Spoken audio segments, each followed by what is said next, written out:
job taking evidentiary points and weaving a narrative, and we'll see if that narrative withstands scrutiny. Yesterday was a bit different. I don't know about you, but it became mind-numbing after a while. I got the general point you're trying to make the fourth time you told me. So they're over-trying their case, and I would just urge them to not do that because eventually it gets just hard to follow. But yesterday was substantively important, and in my view, Manager Garcia, who seems to be a very talented woman, I thought her rendition of "There's no there" with Joe Biden was misleading. Let me just tell you, she mentioned the 17 witnesses, and none of them thinks Hunter Biden did anything wrong. I bet you none of them have looked. And from a foreign policy point of view, as much as I like Joe Biden, and I do respect him, and I do admire him, and I've traveled the world with him, I think it's bad foreign policy if you're going to be in charge of dealing with corruption in the Ukraine, that your son hook up with the most corrupt company in the Ukraine and turn the Ukraine into ATM machine. You worry about the Russians compromising us because of Burisma. When you put your family member in that situation, it's not good, folks. That's not bad. That's not good foreign policy. And Vice President said he didn't know anything about it. That questions whether or not how hard he was looking. Now, John Kerry's stepson was receiving money from companies in the Ukraine. I guarantee you none of these 17 foreign policy experts, I bet you they haven't spent 5 minutes looking at this, and if they have, I want the report. She told us in no uncertain terms, this has been debunked, it's baseless, it's phony. Well, I can tell you, and you can go read it for yourself, what the Trump family did in Russia and everything about Trump's campaign from the Mueller report. What they're trying to do is convince the public and people like us, just forget about this. I think this is a legitimate inquiry. I think it is bad foreign policy to allow what happened to happen, and they may be no criminal liability. It may be just conflicts of interest that are inappropriate. I don't know. I want somebody to look. I made sure that Mueller could look at the Trumps. My Democratic friends seem to have no interest in looking at something that screams to reek. Now, if you don't know one of your family members is getting $87,000 a month from the most corrupt gas company in the Ukraine, and it's your job to deal with corruption in the Ukraine, you're not looking very hard. Somebody needs to look, not to help Trump, but to help us all. Because that is not good foreign policy. It is not good government. And I don't accept the idea this has been looked at and there's no there. Somebody needs to look at it, and I would prefer it to be outside of politics, but somebody will eventually look at it. As to the voices you heard, all of them are government service professionals. I respect their service to our country, all the people that were called as witnesses, but what they don't get is Trump. See, all of us know the guy. And when they tell us that we betrayed the Ukraine because we froze the aid for a certain amount of days, future aid, and that Donald Trump basically betrayed the Ukraine and put all the Ukrainian soldiers at risk, I don't buy that because I've been there. And I've seen the difference of the Trump administration versus the last administration. And they said this was vitally important. It's 10% of the Ukrainian budget, military budget. What they don't get, that Donald Trump doesn't like the fact that the United States is not only having to increase spending now, but we're taking 10% of the Ukrainian budget and giving it to the American taxpayer. They don't get that President Trump would like France and Germany and other people to do more. They have foreign policy differences with this president. They don't get where he's coming from. And I find myself on the other side siding with them a lot against the president, but I do respect the fact that he believes that somebody should not accept as a status quo that we're going to give the Ukrainian military 10% of their budget in perpetuity. If you don't understand that, you don't understand Trump's motives. Now, as to portraying the Ukraine, I've got a different view of that. Hopefully other people will talk about it. So the bottom line here is that when it came to President Trump's insistence that somebody look at what happened with the Bidens in the Ukraine, I think he's right. I think somebody should, not a partisan politician, because if you spend any time looking at the public record, this is not right. And I say this about a good friend. If you change the name to Pence or Trump or Barrasso or Graham, there'd be a completely different attitude by my friends on the other side. I can only imagine if a Republican vice president given the charge to clean up the Ukraine, this happened. There would be investigation upon investigation, and they would deserve the scrutiny. So what's going to happen here is that we're going to sit among ourselves when this is over and ask the question and give our own view. Did President Trump corruptly ask for the Bidens to be looked at? I'm going to look at them. Are you going to impeach me? Because somebody should. Now, I prefer it not to be me. I'd prefer it to be somebody like Mueller that we could all trust, because it's important to never let this happen again. This is not good foreign policy. This is not good government. So look forward to hearing what they have to say today, and I'll end on this. Schiff has done a good job, I think. I've said that. But his closing summary was different. He told me that I have to get rid of this president now because I can't trust him to do what's best for the country, because he'll only do what's best for Donald Trump. That decision needs to be made by the voters, and here's how I'm going to make that decision. I trust Donald Trump to do what's best for the country. We'll have a chance to talk about what he's done for you and your family, and the idea that a politician says he can't serve anymore because he's been so self-centered. I find that to ring hollow. And as to Mr. Schiff's discussion about why we need to remove the president, I think you saw in there some animosity toward this president that needs to be resolved at the ballot box, not in the court of impeachment.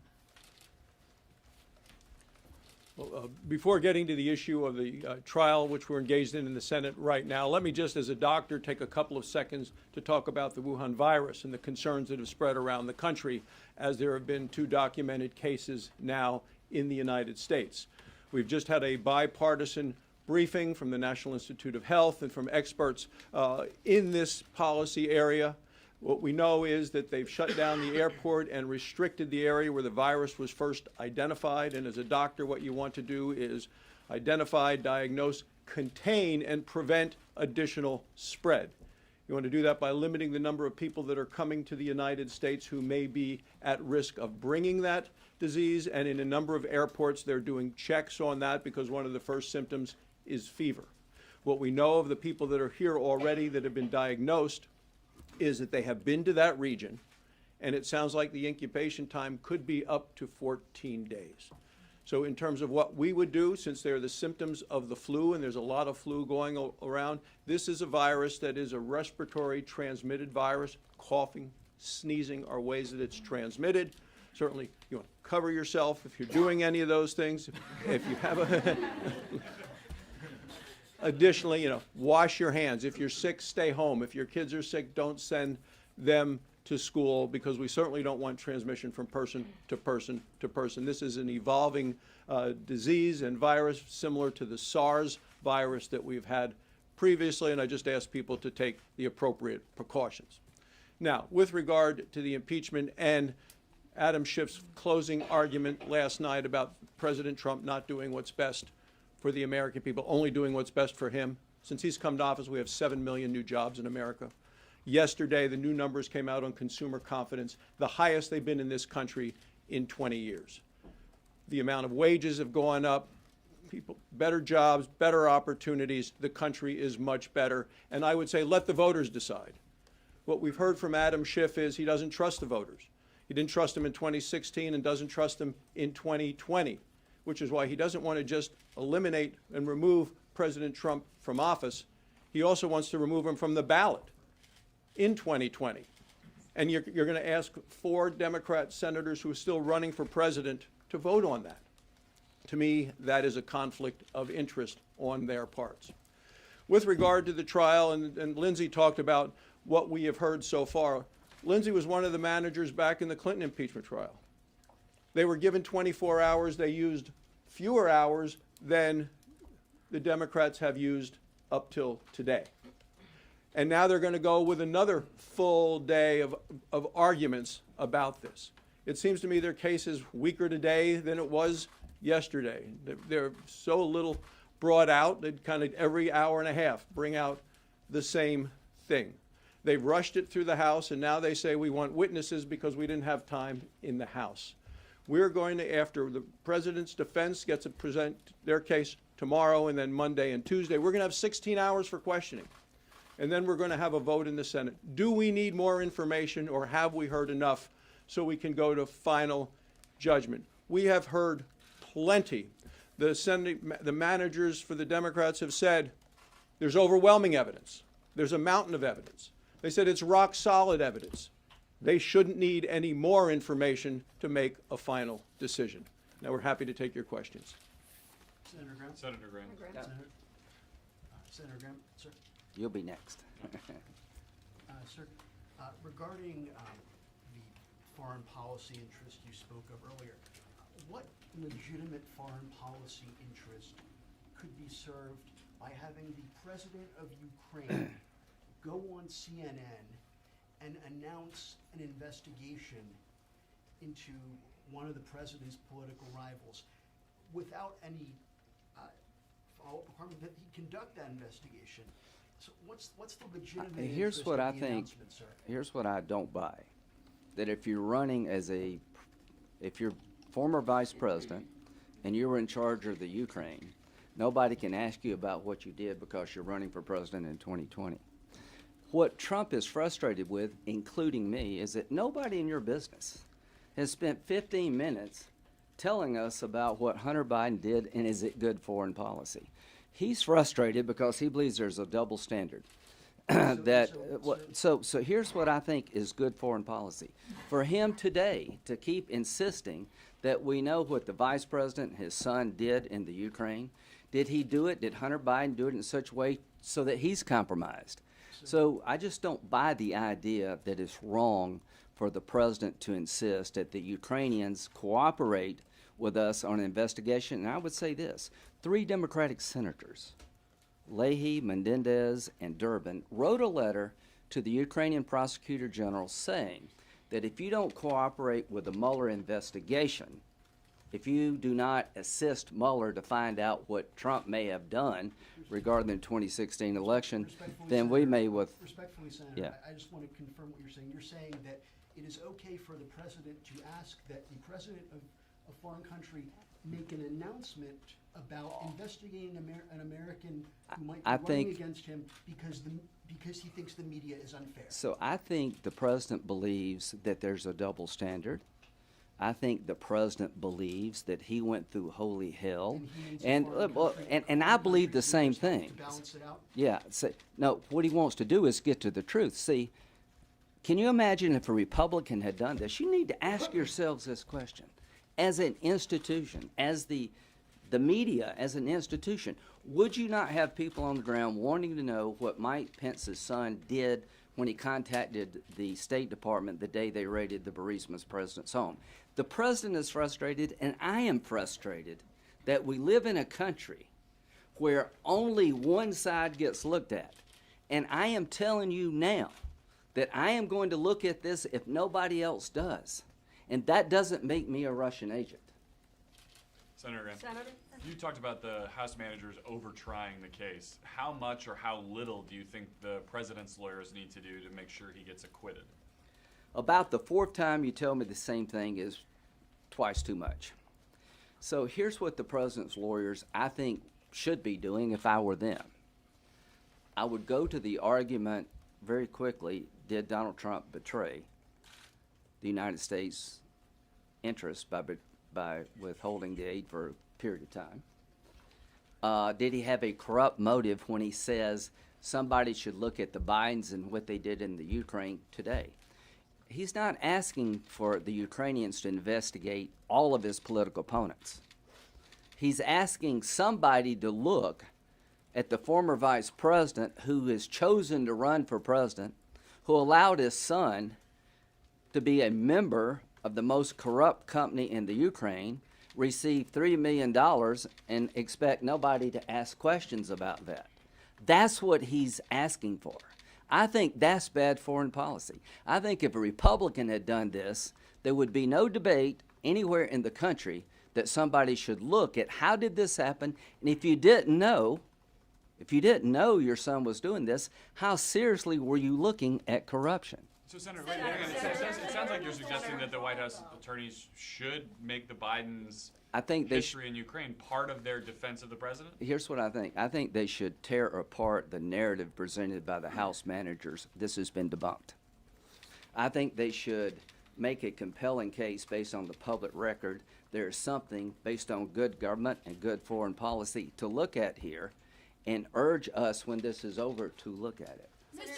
Senator, just moments ago, Me? yes, Yeah, Senator okay. Graham, just moments ago, Senator Kirsten Gillibrand said, you don't get to bury your head in the sand and then complain it's dark. She is calling you all hypocritical for complaining about the repetitive, you said mind-numbing, nature of the Democrats' testimony so far, and yet at the same time voting against additional witnesses and documents. Your response, how's it not? Very quickly, like her a lot, I think they did a good job laying out their case. I just thought yesterday was like too much. I've seen the same video 7 times. Here's what I would say to her. You know what's mind-numbing? The manager said there's not one piece of evidence to suggest that Hunter Biden did anything wrong in this record. And they never will be if you don't call any witnesses. They tried to call Hunter Biden and people associated with Burisma in the House, and they were shut out. I was pretty offended by the idea that there's a record here and there's not one scintilla of evidence that Hunter Biden did wrong when you stop the House from calling Hunter Biden. So that's having your head in the sand. But here's the thing. I don't want to call Hunter Biden. I don't want to call Joe Biden.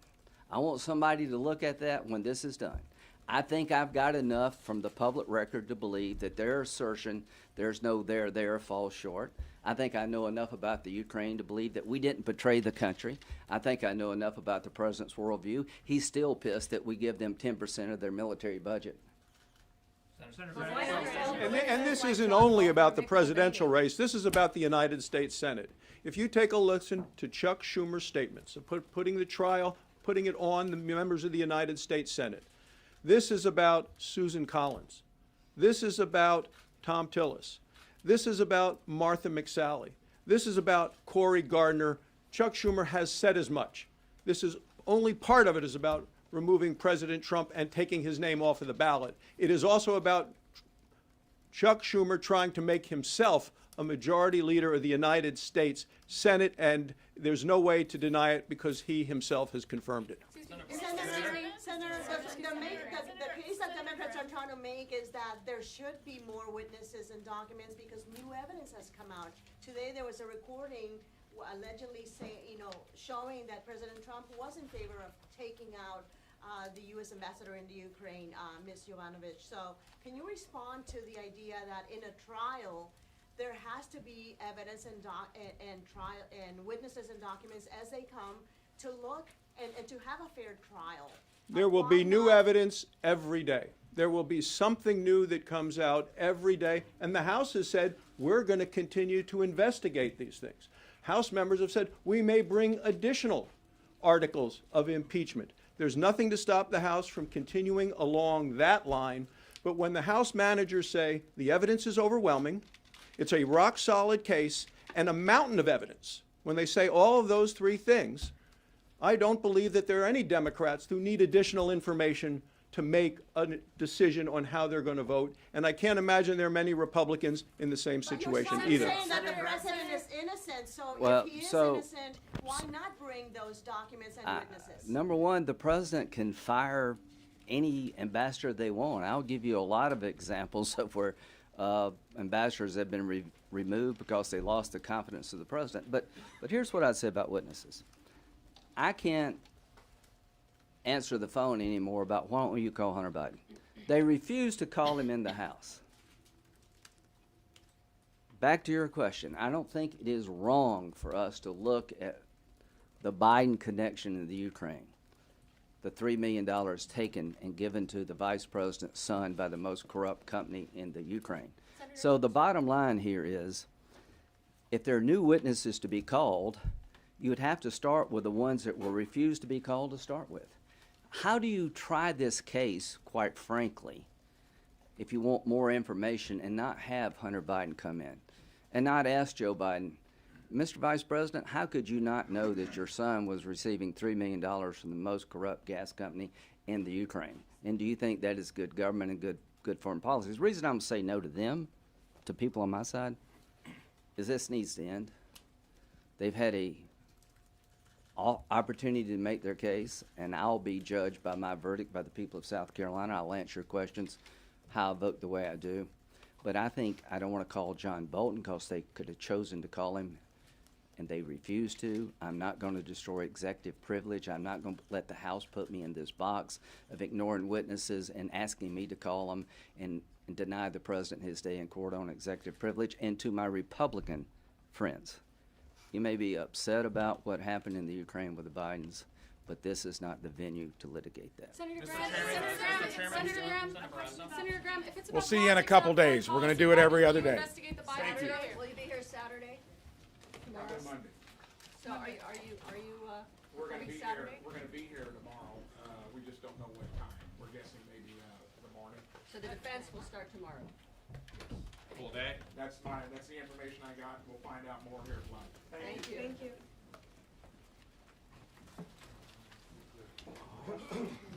I'm so sorry.